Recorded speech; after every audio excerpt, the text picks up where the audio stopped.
you've helped 200 people from jumping off the bridge.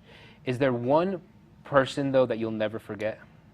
There's several, but one of the, I would say the top one was, yes, a black man who was actually standing on the sidewalk when I received a radio call. So I'm on duty on my motorcycle, and I receive a radio call of a man on the sidewalk holding a cell phone, talking to a loved one, saying that he's going to jump off the bridge. So I start working my way down. I can ride on the sidewalk on my motorcycle, and as I'm near the North Tower, I see the description of him, and he's talking on a cell phone.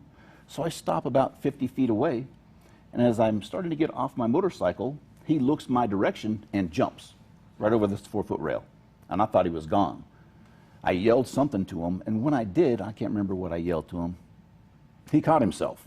He reached out and caught himself, and he landed on this little bitty pipe that's there. Now you'll see if you look on the bridge, there's this big I-beam that parallels the bridge, but around the two towers is just this little bitty pipe. That he just happened to land on?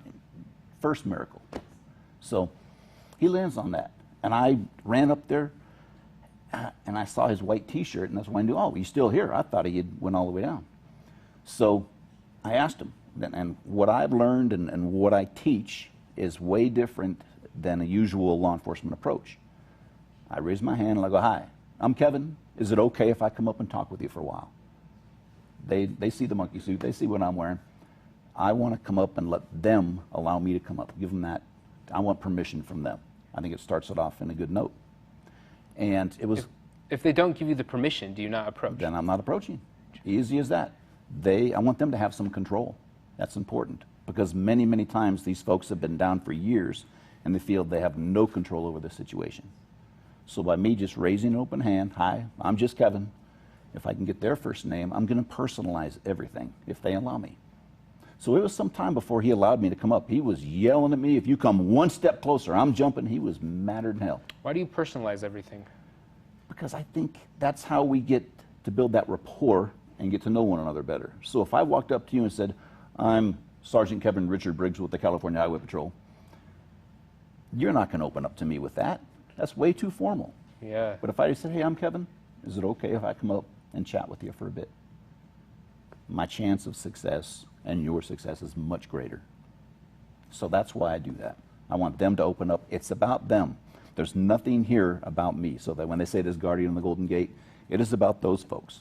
Whether I'm here talking to someone, on the bridge, wherever that is, it's always about them.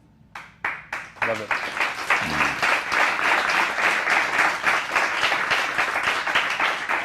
Do you think, so he jumps, the gentleman jumps off the bridge, and he lands on this pipe, and he then holds on, correct? He jumped over the rail. Jump over the rail, Yes. and at that point, he was trying to commit suicide. Right. And he, at a miracle, landed on the pipe.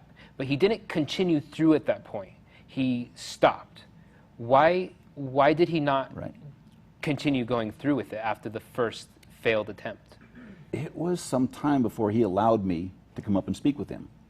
And when he did, I got below him, so I was kneeling down most of the time because it's easy for me to stand up and be on that rail and look down at him. Want to but get that's a what high I'm level. doing.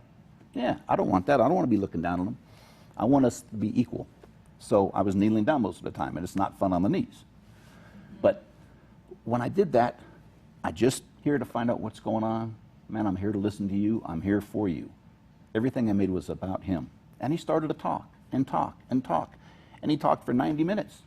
90 minutes. And all I did was use some little things, active listening skills. A big one was we called minimal encouragers.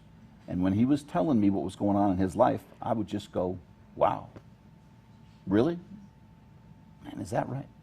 Little things to show him that I'm listening and I care, but not interrupting him. And this was big in this one.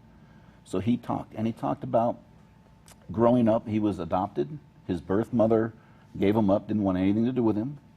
His adopted parents loved him very much, but divorced when he was around 13. And he thought he was the cause of it. It wasn't explained to him that, no, he had nothing to do with it. So he had this burden of breaking up this family unit. And he did suffer from a mental illness, and he had taken some medication prior, but he stopped it. And that's one of the worst things you can do. We always stay with our medications. Yeah. And he had a number of other things going on. He thought when he got out of high school, if he started a family, things would get better. So he had a child with his girlfriend, but his child was born premature a couple of months. So he thought he caused this. What did he do for this poor little baby to be born early? So he really blamed himself. And the baby had to stay in the hospital for a while. And when the baby was able to come home, so did a bill for over $200,000, which he couldn't pay because he just lost his job. Now he thinks he can't even do that right. So in his mind, he can't do anything right at all. Everything's spiraling down. And he had never even been to the Golden Gate Bridge before. He had to find directions on how to get there. Wow. So this is where we wound up. And all I did was listen for this 90 some odd minutes. And I spoke for maybe 4 or 5 out of all of that. But I started to focus on his daughter. And instead of saying, you know, how could you do this to your daughter? I went more on the course of, and he advised me that she's having a birthday coming up in a while. Wow, don't you think it's important to be there for her birthday? And what about if you jump today, every year at this time, that's going to be in her head. And children have a much higher rate of suicide if they lose a parent. So I just let this stuff set in. I didn't focus on how could you do this to there. This is a really bad thing. How dare you? No, nothing like that. More of, I just want you to really think about the consequences of just you jumping. I realize you're in pain. You're in a lot of pain. But that pain is going to go on to other people. And I know it may be very, very difficult for you right now. But I know that you can find a path out of this also. Yeah. So after this time, he decided on his own to come back over the rail, and then I helped him come back over. But that was a nice relief that hit you at that point. It's a huge relief for me, of course, for him.